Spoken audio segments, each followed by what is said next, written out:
Hello, everybody, and welcome to the Tip of the Iceberg podcast, brought to you as always by InsideThePenguins.com, a proud affiliate of the Hockey News. I'm your host, Nick Belsky, joined as always by Nick Horwat, and we would be the first to welcome you to off-season content. It's unfortunate. We wish we had playoff content for you all. We're going to talk a little bit about the Stanley Cup playoffs, despite the Penguins not qualifying for the second consecutive season. But for the most part, these podcasts are going to be solely focused on the Pittsburgh Penguins, their upcoming offseason, and one that could be very, very entertaining. Before we get into that, Horwat, the end of year 2 for you in the press box. What is one thing that surprised you this year from maybe not an on-ice perspective, but an off-ice perspective in the box or in the locker room? I did not have time to think about this. This is on the spot. One thing that surprised me, I guess I would say, is this might be a little more on the ice, and we'll talk about him more in a little bit, but just the way that Jeff Carter really did step up and what turned out to be his final season. I think the obvious answers of Sidney Crosby stepping up is a bit easy. The fans, I said it before, and this can be my real answer, just how smart the fans really are. I think if a lot of this fan base has been following this team for nearly 20 years now, and it's obvious they've learned the game. I can remember I was a kid, so maybe I also am not remembering fully correctly, but I can remember some of the early Crosby years. It just didn't seem like the fan base was fully wise on things, just sort of there to watch, a young talent and not really know the game.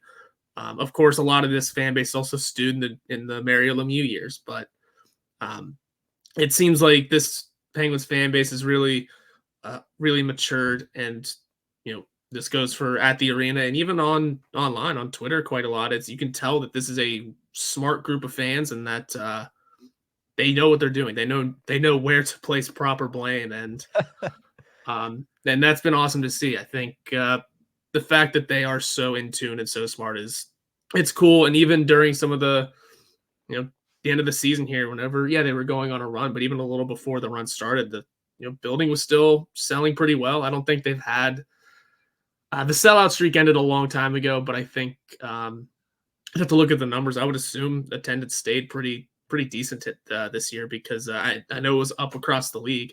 So yeah, I'd say it's a smart fan base. Jeff Carter stepping up in a huge way in his final year. Good for him. And we'll discuss Carter more soon. Yeah, we'll talk about Jeff Carter and what ended up being his swan song on Long Island yesterday, but we're also going to have our Penguins post-mortem, a little bit of an overall 1,000-foot view of the 2023-24 Penguins. We're going to look ahead to the biggest offseason questions. We have 3 huge questions that the Penguins need to answer going into this offseason. Then we'll give our first-round predictions for 6 of the 8 series, obviously 2 of them yet to be determined, and we'll also give our Stanley Cup predictions. Spoiler alert, mine is staying the same as it was in the preseason because both my teams going strong. So we'll talk about all that in this episode, but before we do that, we want to kick off our off-season programming on a proper note, and that way is to do a giveaway. What we're going to do is we're going to give away a Jaromir Jagr bobblehead. I'll let you throw it up there before I put the graphic up, but good old 68 from Celebrate 68, the Jaromir Jagr bobbleheads. They were lost. They've been found. One is in the possession of Nick Horwat and could be in the possession of you in just a few short weeks. What we're going to do is simple. We're doing the giveaway. All you have to do is subscribe to our YouTube channel. Make sure you screenshot proof that you subscribed and post it under the pinned tweet that is currently on Ice-Burgh Podcast on Twitter. Now, you could have a bonus entry. Only 2 entries per person, only 2 entries per social media handle, I should say. The second entry, all you have to do is leave a 5-star review on one of Apple Podcasts or Spotify. Screenshot that as well and post it under the pinned tweet. It doesn't have to be 2 separate tweets. If you have a screenshot of your 5-star review and a screenshot of your subscription on Inside the Penguins on YouTube, just throw them both under there. We'll make sure to count it as 2. And then the winner will be announced on our live stream on Tuesday, April 30th. We do a live stream every Tuesday around 4 p.m. The one on April 30th will contain the winner of the Jaromir Jagr bobblehead giveaway. So we wanted to kick off the offseason in a very fun fashion, and no better way to do it than doing a giveaway. We love being able to do it, and being able to do it with something like the Jagr bobblehead, something that's had this story. I mean, that bobblehead has seen things. Let's Yeah. say that. To be able to give something like that away, we're very excited to do it. So 12 days from now, we'll be giving it away, but you have 12 days to enter. Remember, you can either subscribe on YouTube at Inside the Penguins, screenshot that, put it under the pinned tweet, or leave a 5-star review on one of Apple Podcasts or Spotify and do the same thing. So I'm excited to give this away. You told me that you got one for a giveaway, and I was so excited to do it. And we had to plan out when we were going to do it. And I think this is a great way to kick off the off. It's a perfect way to kick off the offseason. I promise I was not part of the crew that was stealing them. I'm just going to throw that out there to avoid any liability. No, I just happenstanced into a second one. So it had no use to me if I'm going to keep one for myself selfishly. And just thought, you know what better way to like I said, I have a second one. Better than, I don't want to sell it because I don't think I'm allowed to first, but also second, to give it away to the fans. Give it away to a fan who may not already have one, especially because, I mean, they were in limited stock. You essentially had to be at that game against the Sharks to get one of the vouchers. So, or the backdoor deal across the avenue. That was the other one. However they did it. They did it. But with an extra one here, I figure people are going to love it. And the story behind it's incredible, I think. Unforgettable, at least. One of those weird, I know Josh Yowie did a long piece in The Athletic of just weird, funny things that have happened with this organization. And I mean, this bobblehead saga was one of them. So I'm excited to see where this one ends up. Exactly. So you have till April 30th. Make sure you get your submissions in, and we'll announce it on the live stream. Let's talk a little bit about the Penguins on the ice. Last night, they gave us one last good story of the season. Jeff Carter calling it a career. The Penguins might have lost 5-4, but what a night for Jeff Carter. And you could tell something was up from the beginning. He takes the opening faceoff with Sidney Crosby on his wing. He's out there on the power play time after time. Every time he touched the ice, it seems like the passes were going only to him. I mean, Jesse Puljujarvi had a 2-on-1, and it was a clear shot scenario, but he was trying to force it over to Carter time and time again. Carter does finally get that goal. You see the reaction on the ice. You see the reaction of the team. And then, obviously, to bring it all home, after the game, the hockey handshakes from the New York Islanders, named the third star of the game, I believe, on Long Island at UBS Arena, and his family in town, down on the bench. Not only that, but Jonathan Quick, his former teammate and fellow Stanley Cup champion of the Kings, in attendance as well. Jeff Carter does make it official after the game in the locker room, says he is retiring, sticking around in Pittsburgh, but calling it a career after 1,321 games. Horwat, you mentioned Carter a little bit to start this show. What have your thoughts been on the end of Carter's career with the Pittsburgh Penguins? I think my reactions are going to be the same that pretty much everyone has had, is just a true professional through this entire season, through all of last year. And I mean, heck, before last year, I think we all sort of loved what Jeff Carter was bringing to the team until that contract was signed. But we're not really here to discuss that contract because it is now over. And, I think a lot of people were looking forward to the day of Jeff Carter announces retirement. Jeff Carter leaves the Penguins, whatever the solution may have been. I think this year he kind of proved himself to at least be a useful piece, right? He found a role.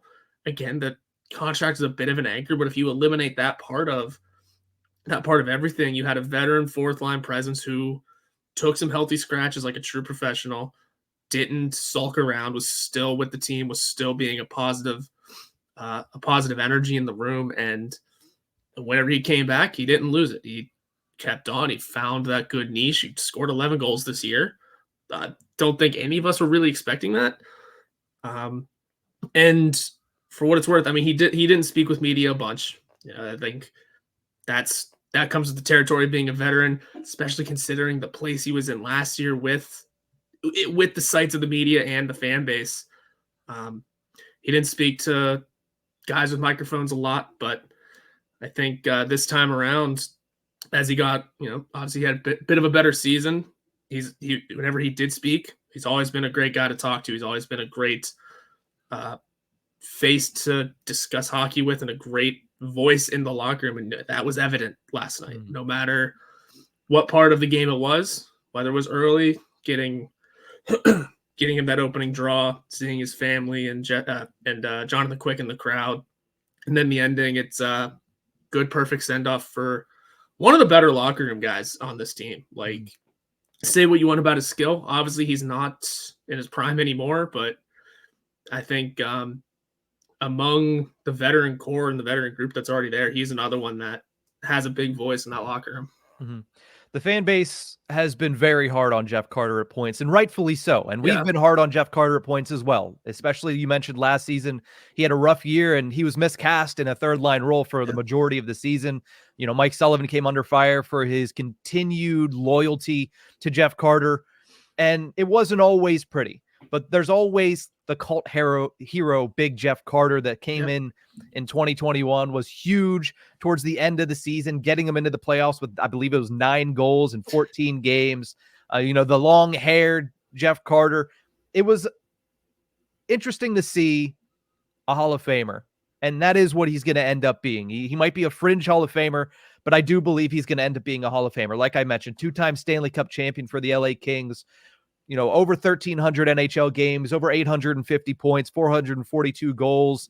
He became the, I believe, 4th-ranked player to score 10 goals in every season. I mean, 19 seasons, 10 goals in every season, something up there, you know, along the lines of some greats. So he's had a stellar career. He's been a goal scorer ever since he entered the league. He's somebody that, like you mentioned, consummate professional, fantastic teammate. That was evident yesterday, and somebody that, you know, for a 4th liner at 39 years old to score 11 goals, and for the most part, scoring 11 goals in winning efforts, like scoring big goals to get the Penguins points. Most of the games that he scored goals in, the Penguins won. They were unable to do it last night, but, you know, a good season for Jeff Carter as a 4th line center again, or 4th line winger into the center position once Archari went out. But again, do you want that at $3 million he was making? No, but at the same time, we never fault the player for signing the deal, especially when it's lucrative at the age of 38. And he did certainly make the best of his role on the 4th line and as a leader in that clubhouse. So congratulations to Jeff Carter on a fantastic career. He said he's staying in Pittsburgh. I would assume Kyle Dubas likes to bring in some former players. You know, Trevor Daley is in the Penguins front office. Amanda Spetz is Kessel, his right-hand man. Spetz is his right-hand man. I would be surprised if the Penguins weren't looking to bring in Jeff Carter in some capacity. But we're going to take a quick break. When we come back, a little bit more post-mortem, talking about the Penguins season from a 1,000-foot view, and then looking forward to the biggest questions of the offseason. We'll be right back.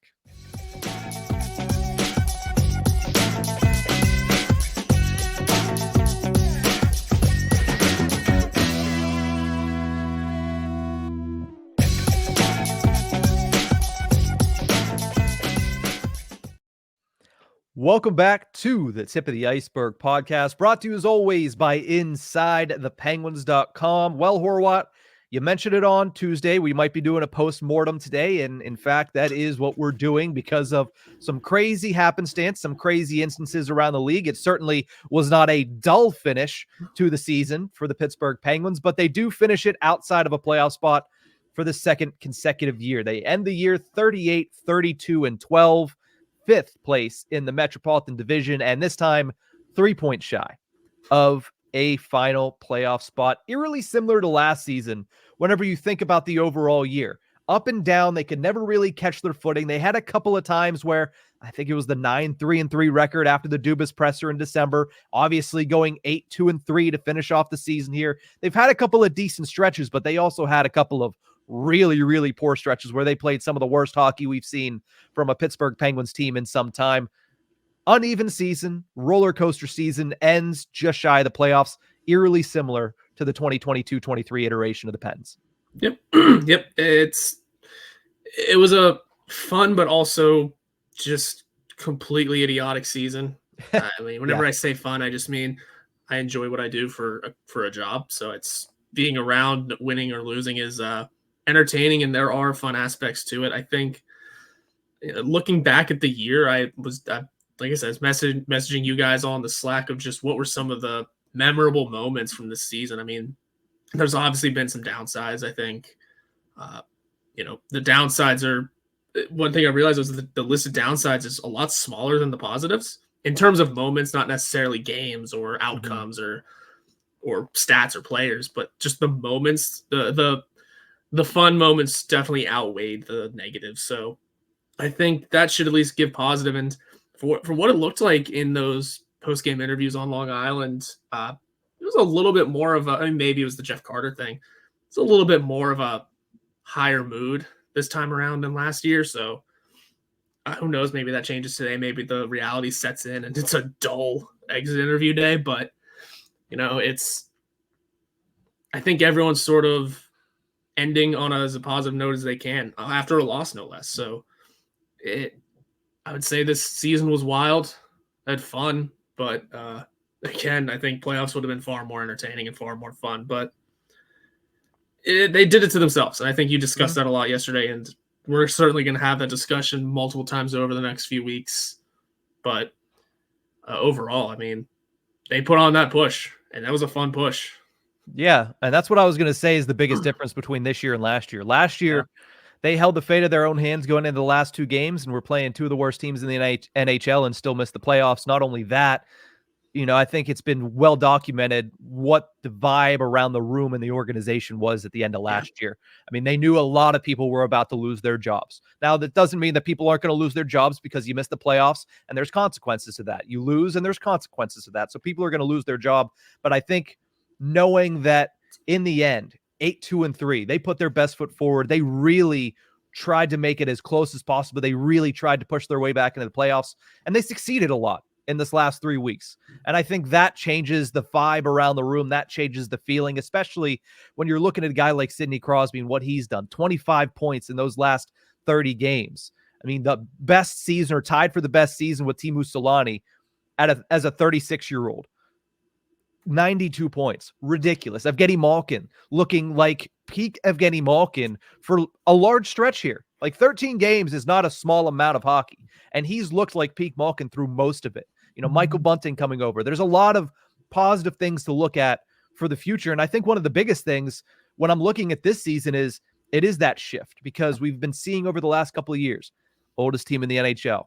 They're still getting older. They're still getting older. It's getting stale. Everything's getting stale. There's nothing new to this team. It might have taken a little bit too long, and they missed the playoffs, so I think that's an easy assessment to make. It might have taken a little bit too long, but the shift to the new era began this season. Valtteri Puustinen played over half a year. Yeah. Now, he had his ups and downs, but he's a young player. He's a 7th-round pick. He's going to have his ups and downs. But he played over half the year. He was given that opportunity to stick in the lineup, even when he wasn't scoring, even when he wasn't contributing every single night. Drew O'Connor emerged as a stud and a top 6 guy. Jesse Puljujärvi came over, and I thought he looked good in a bottom 6 role. Jonathan Gruden, Jack St. Ivany. There's a lot of these names that you can point towards the future and say, that's the new era of Penguins hockey. Now, of course, you're still going to have your holdovers, which is the core, but that's the new era of supplemental pieces that have already started, which makes you a little bit more excited for what's to come next season with the maturation of some of these guys. And also, I mean, Vasily Ponomarev. What does Braden Yeager do? He's lighting it up in the WHL, right? He is absolutely lighting up. Unfortunately, he's lighting up Owen Pickering right now. Lighting up the WHL playoffs. The new era is starting to begin. The shift towards the younger generation of Penguins, not the X generation, which we all hold near and dear, but a younger generation of Penguins has begun. And that's, I think, one of the takeaways I'm going to have of this season. Don't forget about Joel Blomqvist and Sam Poulin as well. I know Sam Poulin only had a handful of games again, and maybe it was just the wrong time of year and he didn't get a ton of runway, but they want him to be playing. That's why they sent him back down to finish off the season. You got to remember too, Blomqvist just finished the season as the all-rookie goalie in the AHL. Yep. The Wilkes-Barre Scranton Penguins are about to start a playoff run. I don't know. I forget if Puustinen is eligible. I think he is. He is eligible. So is St. Ivany. So is Shea, I believe, as well. I think he's a Horwat as well, who, sure, NHL talent, whatever, but it's going to be a name to watch down in the AHL. I tell you what, it'll be important to watch those playoffs. I know the Penguins organization, even the ECHL. I think there's a couple of names that could be NHL talents on that roster for the Kelly Cup playoffs. So keeping an eye on. I was about to say, you're big on Isaac Beliveau. So yeah, I didn't realize he hadn't played an AHL game until this year, but hey, so be it. But hey, it's going to be those are going to be important playoffs to watch for sure. Mm. Excuse me, I'm getting choked up. The season's over. No, it'll be good, and it'll be great to keep an eye on those, to watch the youth movement that is down on those two teams that may one day soon make their way to the NHL, because Kyle Dubas says he wants to get younger. The only real way to do that is by trade and by in-house work, because the draft, yeah, you can do that, but those are guys that are 2-3 years down the line. Also, the Penguins don't have a very high draft pick this year. And free agency, you can get young free agents. They're few and far between, and I think he wants to shoot for younger than, I think the minimum age is like 27. Yeah. So keep an eye out to see what postseason hockey looks like for guys like Sam Poulin, Joel Blomqvist, Valtteri Pustin, Ryan Shea, Jack St. Ivany, everyone that we just named, because that will be hopefully guys we see in the NHL next year. Yeah, and maybe if they go on a run down at the AHL level, you see Vasily Ponomarev. And next year, you also have to remember Ville Koivunen is somebody that Kyle Dubas mentioned might have a shot at the roster next year during training camp. But I want to close out our post-mortem before we shift over and look towards the offseason here.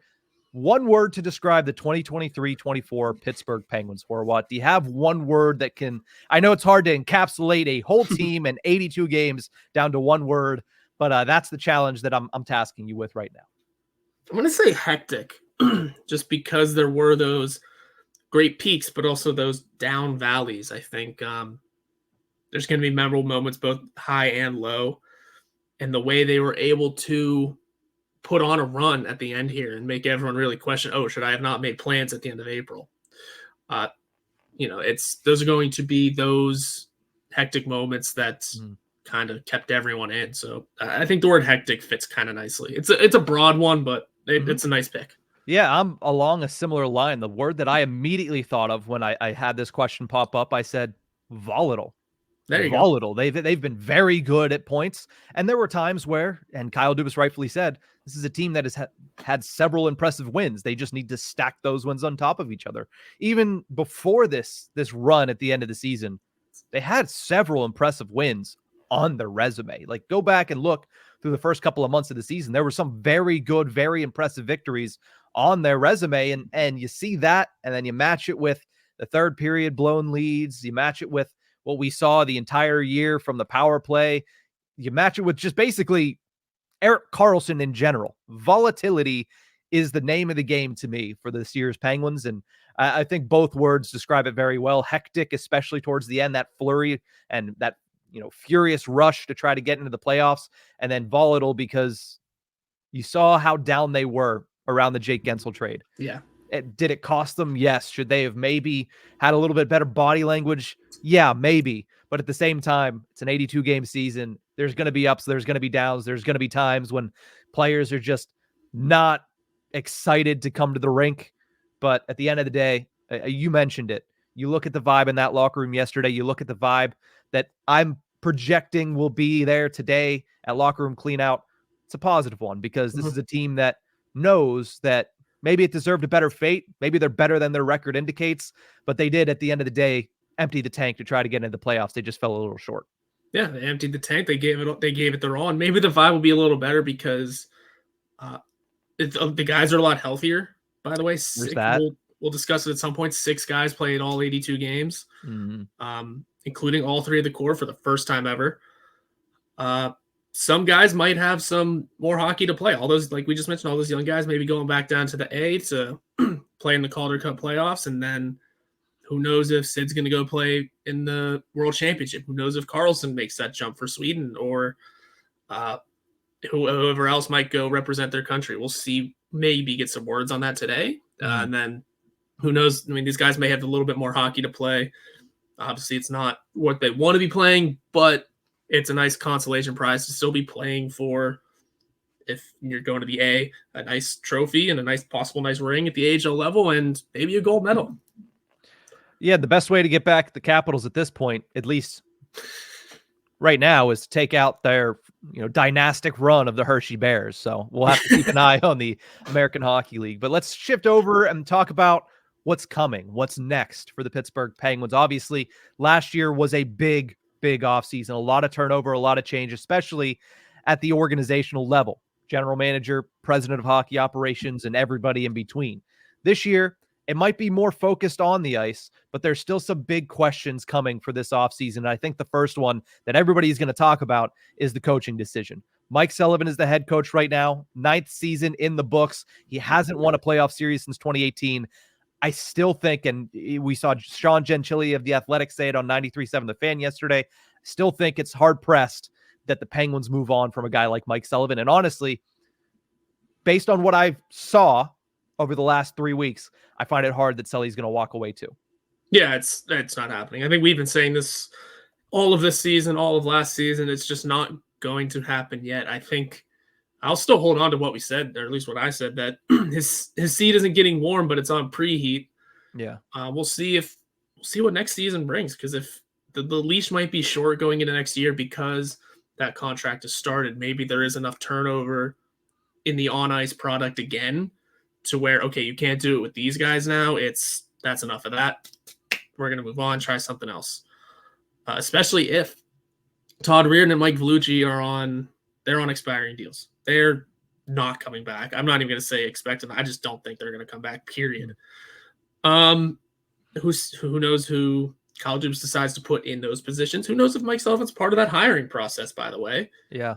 We'll see where all that goes. And then depending on who comes in as assistants, maybe you look at one of the assistant names and go, that could be the next head. That could be the next guy if the wheels fall off early. So the coaching decisions, I don't think there's going to be a change at the head position. There will be changes at the assistants, and then we'll see where the leash is at. Yeah, I couldn't agree more with that. I mean, the assistant should go. When you look at what the power play was, and I understand that Mike Sullivan also has a hand in that power play, but I think we all know why he's not going anywhere. The backing he has from ownership is just too much. The fact that he has a untouched, a pristine 3-year contract that is set to begin after this season, it's just hard to imagine that they would pull the plug on a guy like Mike Sullivan, who they like personally, they like professionally, and they handed a 3-year contract extension to with, I believe it was 2 years at the time left on his contract. But the assistants, yeah, they should go, because you need to make Mike Sullivan a little uncomfortable. You have to. You can't let him sit there in comfort with some of the best players of all time still playing at a high level and the assistants that he wants by his side. And I think part of that is going to be Kyle Dubas being the one to say, hey, I'm going to make these decisions. I'll let you be involved here, and you might have some veto power. But at the end of the day, these are going to be guys that could potentially take your job, or at the very least, these are going to be guys that are brought in to make you a little bit uncomfortable, to push what you think is best, and to kind of push you in a way where there's a little bit more of a new idea coming around, or at least some new ideas coming around behind the Penguins bench. And I think that's going to be a huge thing to keep an eye on. It's obviously the first thing that people want to talk about. And I think yesterday I mentioned, or at least Tuesday on the live stream, I mentioned that is the easy answer as to the first move that happens is Todd Reardon and Mike Vellucci are likely out the door. I mean, both of them were head coaching candidates over the last couple of off seasons, but at the end of the day, it's just not working in Pittsburgh, and it might not be working with the head coach, but he has that second layer of protection that feels like, as I mentioned a couple weeks ago, behind the Airbnb door that says owner's property, do not touch. And that's Mike Sullivan. So the coaching decision, certainly one to keep an eye on. The other one is actually the general manager position. Right now, Kyle Dubas is acting general manager for the Penguins. He was hired to be the president of hockey operations very late in the coaching / general manager cycle. Wasn't really time to do a proper general managerial search with Kyle Dubas as the spearhead of it. So he held on to that role throughout the offseason, formed this team, and said for continuity reasons in August, he was going to act as the general manager for this season.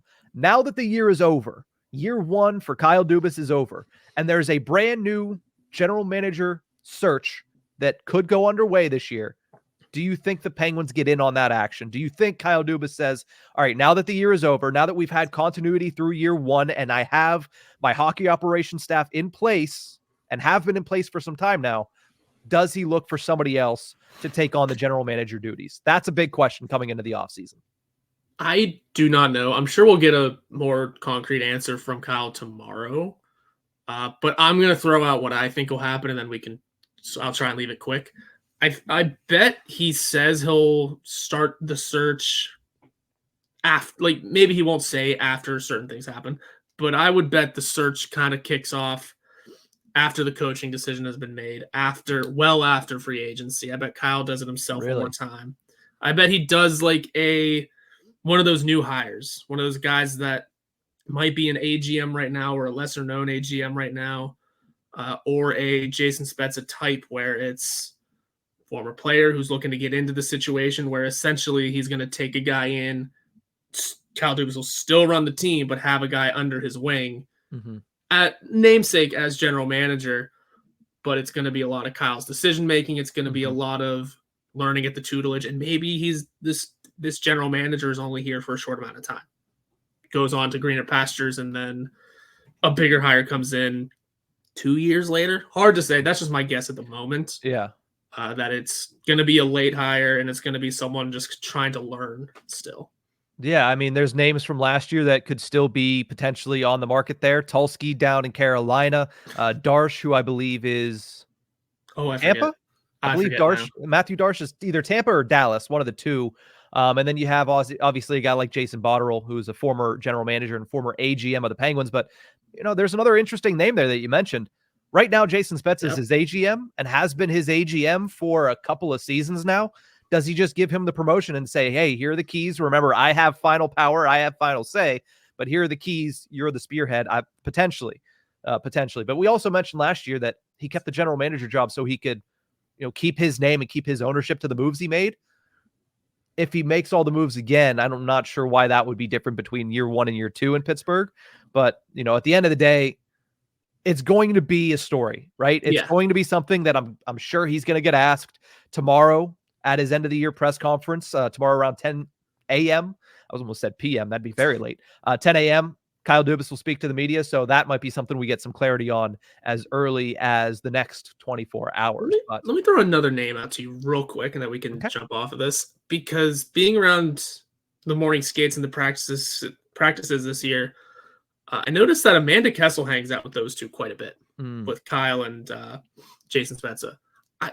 If that's a name that could be thrown into the list, I'm not speculating anything. I'm not adding any insider information here. I'm just kind of saying, don't be shocked if that name pops up in these GM discussions if that search happens, because she's been around the team all season. She was around last year doing a bunch of different things, but then given a pretty big role this year, and spent a good amount of time sitting and talking with guys like Spezza and Dubas. So that could be an interesting one as well. Yeah, she obviously was the executive fellow last year for the Pittsburgh Penguins, gets the promotion up to AGM this year. So again, like you said, good call on that, good pull on that. So we'll keep an eye on Amanda Kessel as well. And that is, of course, if there is a general manager search to be had. The last question before we go over and talk a little bit about the playoffs and our final segment, goaltending. It's the obvious question, and it's one that we were asked last night. Let me pull it up real quick from the Ohio Pens fan. He asks, question for tomorrow if you have time. Well, we have time. How do you start next season with Jarry as number 1, especially after Ned playing this good in a meaningless game? Well, he ended up giving up 5 goals, but that was after his big saves is when that tweet came. What is a reasonable trade and the minimum you would take to get rid of a guy like Tristan Jarry? Goaltending. Once again, a massive question, probably the biggest question on the ice facing the Pittsburgh Penguins. Alex Nedeljkovic nearly pulled it off. He, as Mike Sullivan likes to say, he battled. But when you look at the numbers, man, did he battle and fail in a lot of instances. 8-1-3. You cannot take that away. You cannot say anything bad about that, except for the fact that he had an .898 save percentage in that time, a .292 goals against average in those 13 straight starts. And part of that might be he ran out of gas. He certainly was the better of the two, but let's not act like he was the second coming of the Vezina, right? Mm-hmm. I think that there is a question. I would like to bring Alex Nedeljkovic back if I was in that seat. I think him as a backup is a tremendous, tremendous person and a tremendous, tremendous backup goaltender. But if it's going to be Jarry as number 1 again, which it's going to be hard to get rid of that contract, I'm hard-pressed to say Ned is the surefire number 2, and you have to run it back again with the same 2. It's just the goaltending hasn't worked out, and a lot of that is falling on Jarry's shoulders. But Nedeljkovic, Well, he's 8-1-3, 898 save percentage, and there were times where it started to feel a little bit closer to Louis Domingue than it did to Matt Murray. Yeah, I think to answer the question is I don't think you come back with Tristan Jarry. I just don't. I don't. They seem to really like what Blomqvist has done in the AHL level. They're ready to see him play at the NHL level next year. I said this on a couple of occasions that the prospect pool might be thin in Pittsburgh, but their goalies are apparently top notch. I think Taylor Gauthier in the ECHL, I believe, was goalie of the year. Don't quote me on that. He was named ECHL goaltender of the year. Yes. Nuts. He's only in his early 20s. Sergei Mirashev in Russia. I forget if it's the KHL, the one right below. The NHL. Bonkers playoffs. And obviously we mentioned Joel Blomqvist and now Alex Nedeljkovic emerging as a possible starter. One thing I want to say about Nedeljkovic, though, is that, he played 13 straight. Those last few, not great. He gave up a lot of goals. He did. Let's including 5 yesterday. Yes, let's not hang our hat on. Well, I mean, again, it was a long stretch of games. I'm not going to say let's not hang our hat on Nedeljkovic, but that can't be your plan A. That cannot be your plan A. That's the only thing I'll say is I like Nedeljkovic. Yeah, I love Nedeljkovic. That there is, especially for the right number, there certainly should be a lane for him to come back into Pittsburgh. But it's like Sullivan said, he battled. He never said, he was tremendous. He was star-studded. He was 10 bell saving everywhere, and he was shutting everything down. No, he battled. And that is what Nedeljkovic did. Now that might also be an indictment on Jarry, who I don't think I've ever heard anybody say that Jarry battled. But again, for Tristan Jarry, it's same book, different chapter, but same story. Yeah. Pre-January 1, he had a 916 save percentage. Post-January 1, he had an 891 save percentage. The same thing again. The only difference is this year, there's no hip injury to blame it on. Yeah. And now the thing that I'm going to go back to, and I get that shutouts are an imperfect stat when to have this discussion, but Jarry did have a tie for the league lead with 6 shutouts this year. That's a good number. Love that. Nedeljkovic didn't put up any in this stretch. That's what I'm saying whenever I say that, he gave up goals. He gave up, some bad ones, especially toward the end, that if you were able to squeeze out in that run, again, I'll give him slack because it was 13 straight games. The last 5 or so, I think were, he's going again. If you were to sneak out 1 or 2, I think, were there even 1-goal games in that stretch? I don't remember now. But it's not like he was slamming the door shut. Like I said, no shutouts in that stretch. A lot of 4-goal games, a lot of 3-goal games, a lot of forcing his offense to do stuff in front of him. I love Nedeljkovic and hope he's around next year, but it can't be plan A. And we'll just see what the market looks like. Not losing out, but sending Tristan Jarry somewhere might be plan A to roll with. Mm-hmm. He had 2 games where he allowed just 1 goal against Carolina on home ice, which big game, and against Washington on the road, which, if you remember, the defense was stellar in that game. And that's another thing that goes into that. The defense for the Penguins has not been good all year. They had some games where they stepped up, but they have not been good all year. The story in the first half of the season was the defense sucks, but the goaltenders are keeping them in it. The goaltenders are buoying them, but Tristan Jarry fell apart. Alex Nedeljkovic was forced to do something that he hasn't done ever in his career, which was start every single game every other day for about a 3.5-week stretch, and it cost the Penguins a playoff spot. So I think Nedeljkovic, I think we've echoed the same sentiment multiple times, and we've kind of beaten this into the ground a little bit. Good goaltender, definitely an option as a 1B or a backup, but you need to bring in a 1A, and it can't be Tristan Jarry. I mean, Jarry has 4 years left on that contract. Is it possible to get rid of it? Yeah. I think it helps that the salary cap should go up a substantial amount, and he's under contract for 4 years at $5 million, and maybe somebody with a young goaltender says, we'll bring him in as a backup, even though we have this guy. My chaos theory is out the window. Marc-Andre Fleury signs a 1-year deal with the Minnesota Wild. So Salt Lake City might need to fill some cap space. Salt Lake City might need some cap space and a new goaltender. Who knows? Which I feel horrible for the Arizona Coyotes fans. But, at the end of the day, goaltending for the Penguins, it's a huge question mark. We'll talk about it all summer long. The headline, if you will, the thing you want to take if you want to blast it anywhere you want to, Alex Nedeljkovic can't be plan A, but neither can Tristan Jarry. Yeah. It's a weird place to be, but that's where the Penguins sit. We're going to take a quick break. When we come back really quickly, we're going to go through the round 1 predictions because we are long-winded here on the post-mortem episode of Tip of the Iceberg.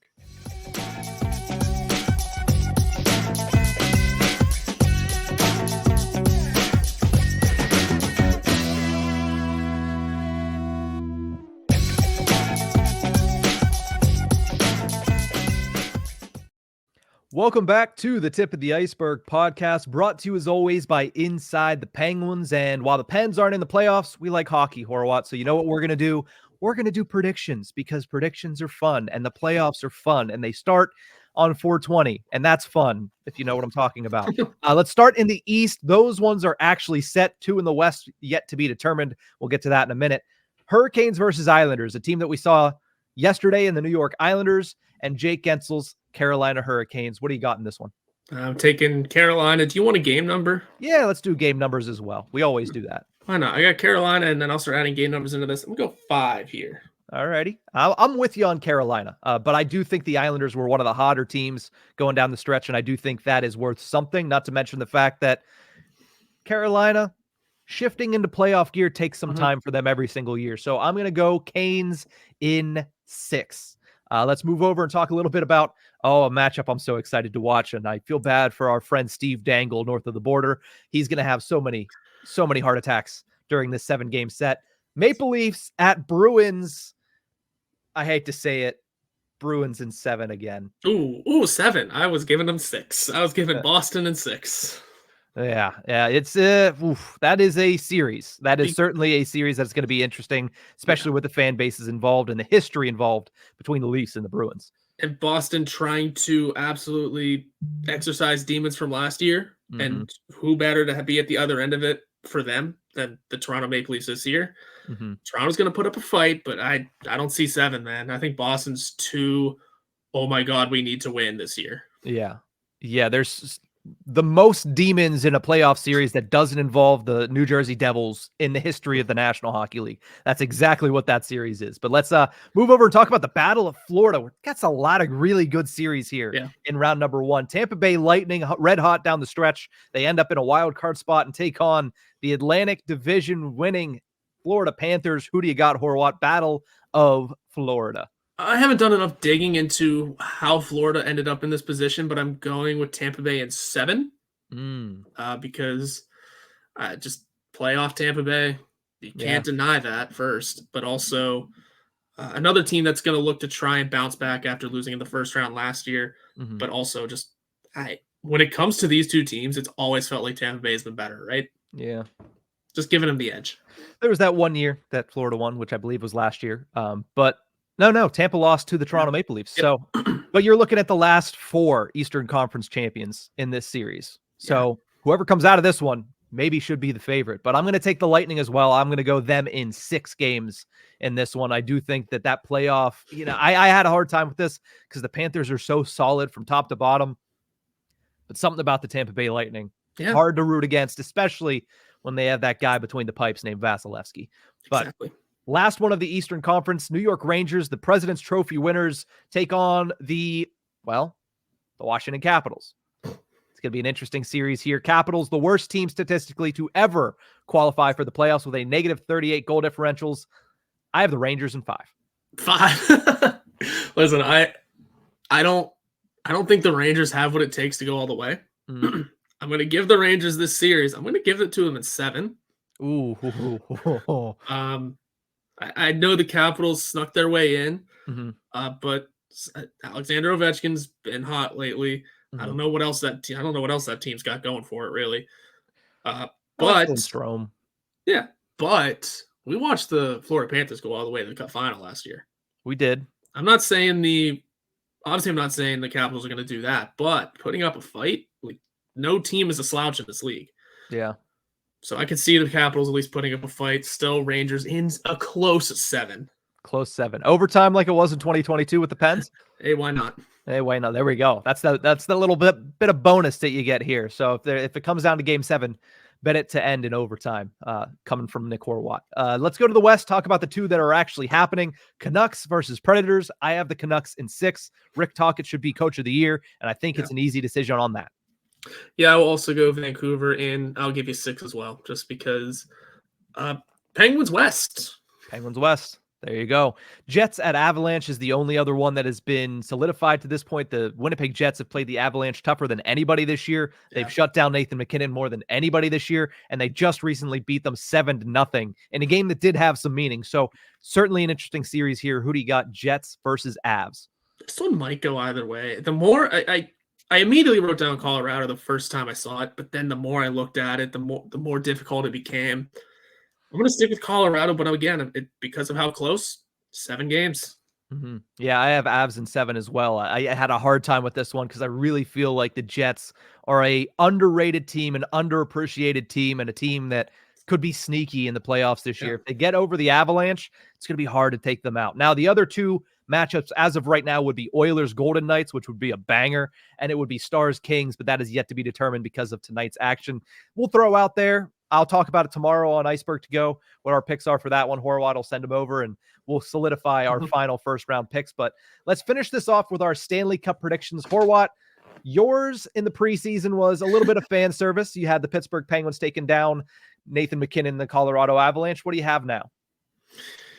Again, I had Colorado, but the more I look at it, the more that Winnipeg series is going to be tough. But I just think they might stick with it. They get out of the first round. I don't think there's anyone that can stop them. So I'm going to go Colorado, still out of the West.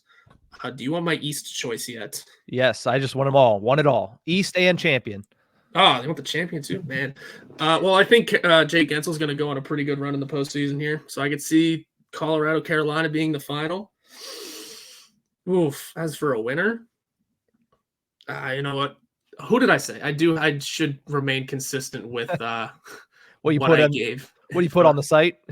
It's not on the site, but who I voted for at least, and what names I put in for the hockey news, which I'm assuming there'll be stuff coming out on that soonish. Let's find my number. There I am. Who did I have? Because, again, it was a tough choice regardless of how it all went. But it looks like I had Carolina taking it, which I could see. And if you want a little extra, Sebastian Aho getting the Conn Smythe. Well, there you go. And that would also give the Pittsburgh Penguins a first-round pick this year. The Canes that's right. First-round pick this year. So, Horwat, again, a little bit of fan service there. I like it. You're keeping it consistent with that. I'm sticking with my preseason pick. In the preseason, I said Boston Bruins versus Dallas Stars, and the Stars take it. That's what I'm sticking with. All right. Deep in the heart of Texas. There goes the Stanley Cup. So that's going to do it for this episode of Tip of the Ice-Burgh. Kicking off our off-season editions of the Tip of the Ice-Burgh. Thank you to everybody that tuned in, that watched, listened, read on Inside the Penguins this season. We honestly appreciate every single one of you for taking in any piece of content that I or Horwat have put out over this season. It's the end of year 5 of Tip of the Ice-Burgh. Covering the Penguins, following the Penguins, whatever you want to call it. We've had episodes every single Tuesday and Thursday, or Monday and Wednesday, or whatever day they came out, at least 2 episodes per week for the last 5 seasons, plus all the off seasons. And we can't thank anybody enough for tuning into those ones. We're just getting started though, because 2024-25, it's the Pens year. It's the Pens year. They're going to turn it around. They're going to win a cup, and that much remains to be seen. We'll talk about the off season as it comes. We have plenty to discuss about this season as it ended. But that's it for this episode of the Tip of the Ice-Burgh. We see you guys next time.